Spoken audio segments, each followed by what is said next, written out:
Hello student. तो BSc second year botany में हम पढ़ रहे हैं किसके बारे में, मार्सिलिया टेरिडोफाइट्स के बारे में। टॉपिक अपना क्या चल रहा है, मार्सिलिया टेरिडोफाइट्स। ओके, इसे लास्ट क्लास में हमने पढ़ा है कि भाई जो मार्सिलिया होते हैं उसके बीजाणु पादप के बारे में पढ़ रहे थे कि इसमें बीजाणु अवस्था पाई थी और युग्मकोद्भिद अवस्था पाई जाती है। तो हम पढ़ रहे थे किसके बारे में, बीजाणु के बारे में। उसकी बाह्य संरचना के बारे में हमने वहाँ पर अध्ययन कर लिया था।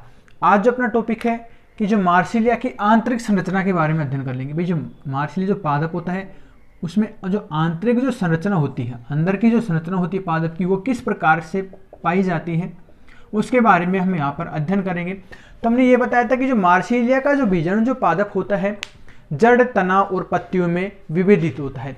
तो हम यहाँ पर पढ़ेंगे आंतरिक संरचना किसकी, जड़ की। ठीक है, तो मार्सिलिया की जड़ की आंतरिक संरचना के बारे में हम यहाँ पर बात करेंगे।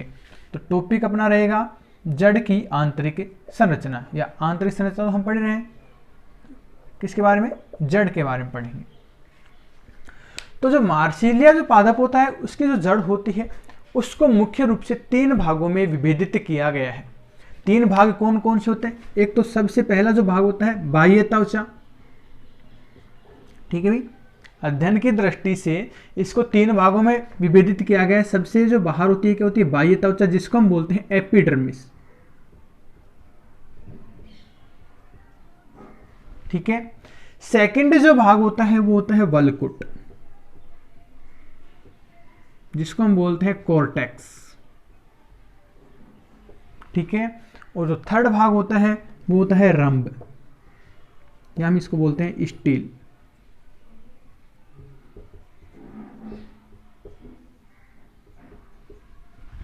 ठीक है, इस प्रकार जड़ को आंतरिक संरचना के आधार पर कितने भागों में विभेदित किया गया है, 3 भागों में। सबसे बाहर की तरफ क्या होती है, बाह्य त्वचा, दूसरा जो भाग होता है वल्कुट, और तीसरा जो भाग होता है रंभ भाग होता है। अब हम यहाँ पर के बारे में बात करेंगे। तो सबसे पहले बात करते हैं इसकी एपिडर्मिस या बाह्य त्वचा के बारे में। तो सबसे जो पहला टॉपिक है बाह्य त्वचा। ठीक है, बाह्य त्वचा या एपिडर्मिस।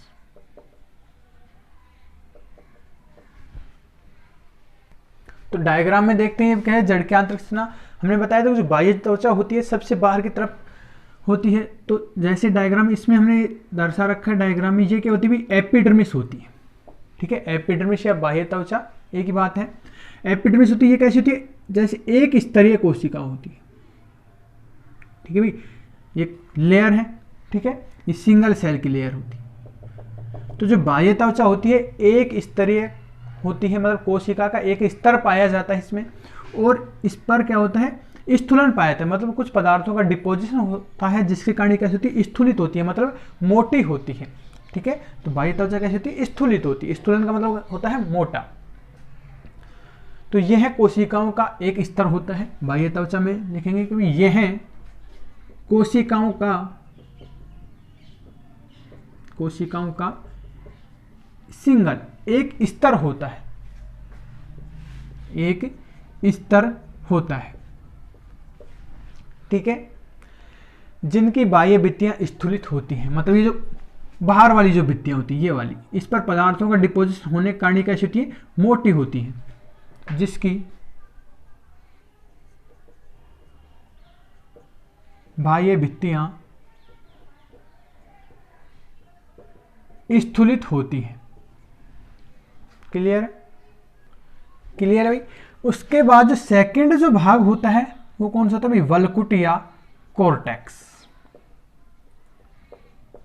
ठीक है, अब यहां पर बात करते हैं कि जो एपिडर्मिस जो भाग होता है ऊपर का, इससे जो नीचे का जो भाग होता है कौन सा भाग होता है भाई, कॉर्टेक्स भाग होता है। ठीक है, एपिडर्मिस से नीचे का जो भाग होता है क्या होता है, कॉर्टेक्स भाग होता है। तो या मार्सिलिया की जो जड़ की जो आंतरिक संरचना की बात कर रहे हैं, इसमें जो कॉर्टेक्स होता है 2 भागों में विभेदित होता है। ठीक है, 2 भाग कौन से होते हैं, एक तो होता है बाहरी कॉर्टेक्स या बाहरी वल्कुट। ठीक है, और जो सेकंड भाग होता है वो क्या होता है, आंतरिक वल्कुट। ठीक है भाई, 2 भाग कौन कौन से, बाहरी वल्कुट और एक आंतरिक वल्कुट। तो सबसे पहले बात करते हैं इस डायग्राम में। तो एपिडर्मिस के नीचे जो पाया जाता है ये वाला, ठीक है, ये वाला जो भाग होता है क्या होता है, बाहरी वल्कुट होता है। ये वाला जो भाग होता है क्या होता है भाई, बाहरी वल्कुट होता है। और इससे अंदर की तरफ आंतरिक वल्कुट पाया जाता है। तो इस प्रकार जो वल्कुट होता है दो भागों में विभाजित होता है। तो सबसे पहले बात करते हैं बाह्य वल्कुट की। तो जो बाह्य वल्कुट होता है, इसकी जो कोशिकाएं होती हैं, ये क्या होती है, कोशिकाएं, मृदुत की कोशिकाएं होती हैं। मृदुत की, जिनमें विभाजन की क्षमता पाई जाती है, ठीक है, पेरेन्काइमेटस सेल होती हैं। तो इसमें क्या पाए थे, बाह्य वल्कुट होता है, इसमें एयर चैम्बर पाए जाते हैं। मतलब क्या पाए जाते हैं, वायु कोष्ठ पाए जाते हैं। जैसे डायग्राम में दिखा रखा है, बाह्य वल्कुट, इसमें क्या पाते हैं भाई, बीच बीच में, मतलब इनमें स्पेस पाया जाता है, वायु कोष्ठ पाए जाते हैं। और इसके अलावा इसमें जो होते हैं अंतर कोशिकीय अवकाश भी पाए जाते हैं। मतलब जो कोशिकाएं जो होती हैं उनके बीच में क्या पाया जाता है, स्पेस पाया जाता है, ठीक है। तो अंतर कोशिकीय अवकाश भी पाया जाता है। तो इस प्रकार हम कह सकते हैं जो बाह्य वल्कुट होता है उसमें वायु कोष्ठ और क्या पाया जाता है, अंतर कोशिकीय अवकाश पाया जाता है। यहां तक क्लियर होगा। उसके बाद जो सेकंड होता है आंतरिक वल्कुट, ठीक है, या भीतरी वल्कुट अंदर की तरफ पाया जाता है। तो ये होती है, इनके जो स्तर की बात करें, कोशिका स्तर की बात करें, लगभग 2, 3, 4 स्तर तक पाया जाता है। आंतरिक वल्कुट में भी जो कोशिकाएं होती है कैसी होती है, मृदुत की कोशिकाएं होती हैं। और जो आंतरिक वल्कुट का जो सबसे आंतरिक जो भाग होता है भाई, जो वल्कुट होता है आंतरिक वल्कुट, उसका जो सबसे आंतरिक भाग होता है वो क्या होता है, एंडोडर्मिस पाया जाता है। तो जो बाह्य वल्कुट होता है कहां तक, सॉरी, जो वल्कुट होता है कहां से कहां तक होता है, एपिडर्मिस से नीचे होता है और एंडोडर्मिस तक पाया जाता है, ठीक है।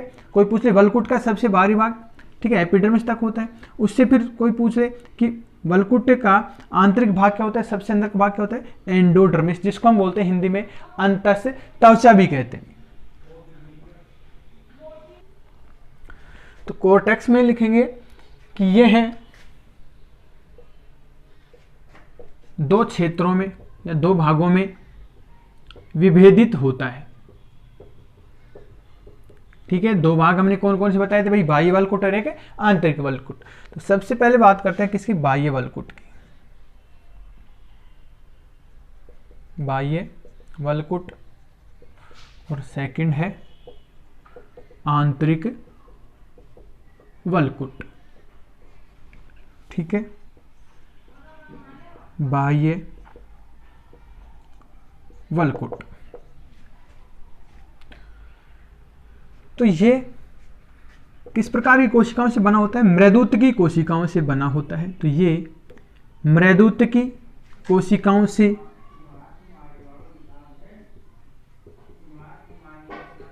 बना होता है, ठीक है।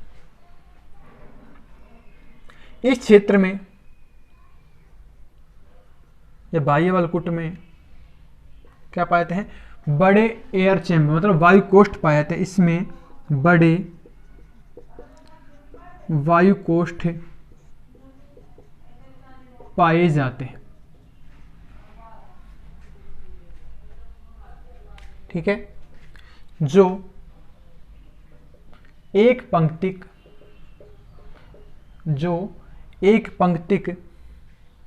अरीय पटों द्वारा एक दूसरे से अलग रहते हैं, पृथक रहते हैं। मतलब कि जो चैम्बर पाए जाते हैं ये क्या रहते हैं, एक दूसरे से अलग किन से होते हैं कि इनके बीच में ये क्या पाए जाते हैं, सेप्टा पाए जाते हैं, एक प्रकार से पट पाए जाते हैं, ठीक है। उसके बाद सेकंड होता है भीतरी वल्कुट। भीतरी वल्कुट, तो इसमें क्या पाए जाते हैं, जो कोशिकाएं होती है पास पास पाई जाती है, मतलब सघन कोशिकाओं का होता है। सघन कौन सी, मृदुत की कोशिकाओं का। तो ये है सघन, मतलब अधिक मात्रा में पाई जाती है यहाँ कोशिकाएं। सघन मृदुत की कोशिकाओं से बना होता है। यह सघन मृदुत की सेल्स का बना होता है।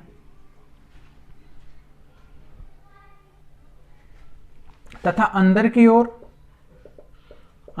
ओर कुछ स्तर दृढ़ोत्की होते हैं, कुछ स्तर दृढ़ोत्की होते हैं। ठीक है, तो वलकुट की सबसे आंतरिक परत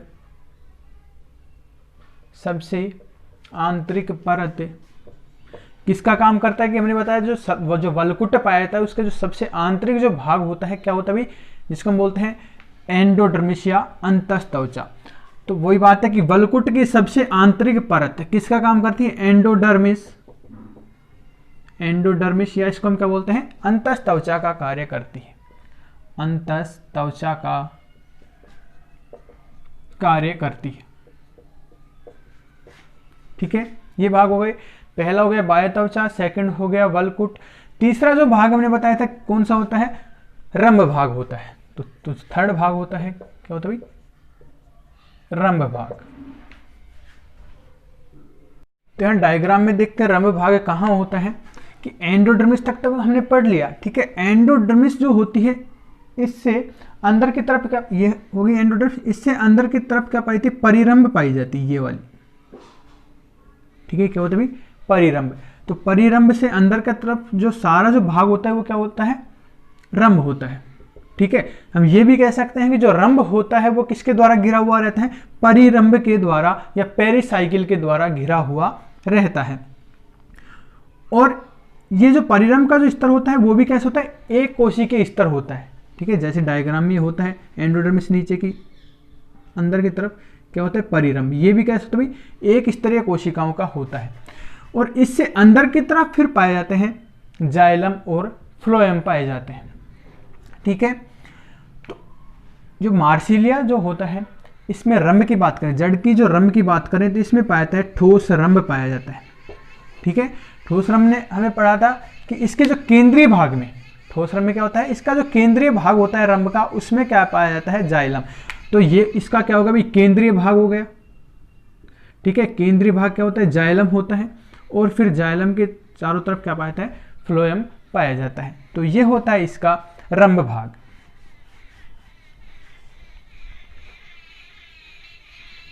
तो इसमें हम लिखेंगे कि जड़ के केंद्रीय भाग में, जड़ के केंद्रीय भाग में, ये इसका क्या होगा, सेंट्रल भाग, केंद्रीय भाग में ठोस रंभ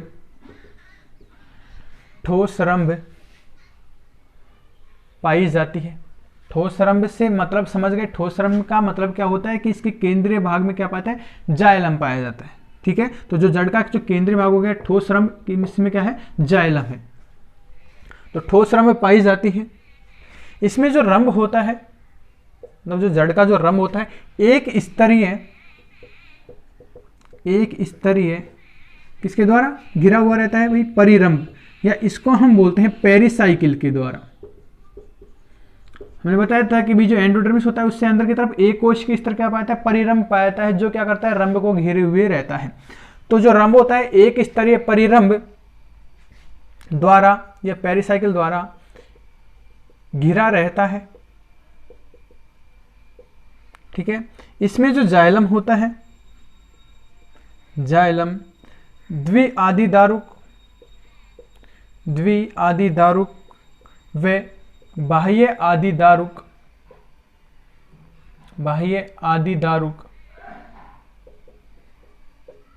होता है।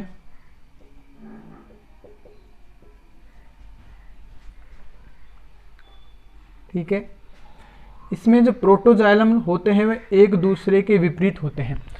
तो ये तो हो गए जाइलम। इसके इधर क्या पाया था, प्रोटोजाइलम, जो एक दूसरे क्या होते हैं, विपरीत होते हैं। तो ऊपर की तरफ क्या पाए थे, प्रोटोजाइलम, एक नीचे की तरफ एक दूसरे के विपरीत होते हैं। तो इनमें जो प्रोटोजाइलम एक दूसरे के विपरीत होते हैं, मतलब एक यहां पाया था तो एक इसके अपोजिट विपरीत होते हैं। ठीक है भाई, जाइलम के दोनों ओर फ्लोएम समूह होते हैं। जाइलम के दोनों ओर फ्लोएम पाया जाता है या फ्लोएम समूह होता है, फ्लोएम पाया जाता है। और इनमें जो जाइलम होता है वो किससे बना होता है, वाहिनिकाओं से बना होता है। ठीक है भाई, जो मार्सिलिया होता है इसमें जो जाइलम होता है किसके द्वारा, वाहिनिकाओं द्वारा बना होता है। जाइलम वाहिनिकाओं से बना होता है। क्लियर है। तो ये होती है मार्सिलिया की जड़ की आंतरिक संरचना।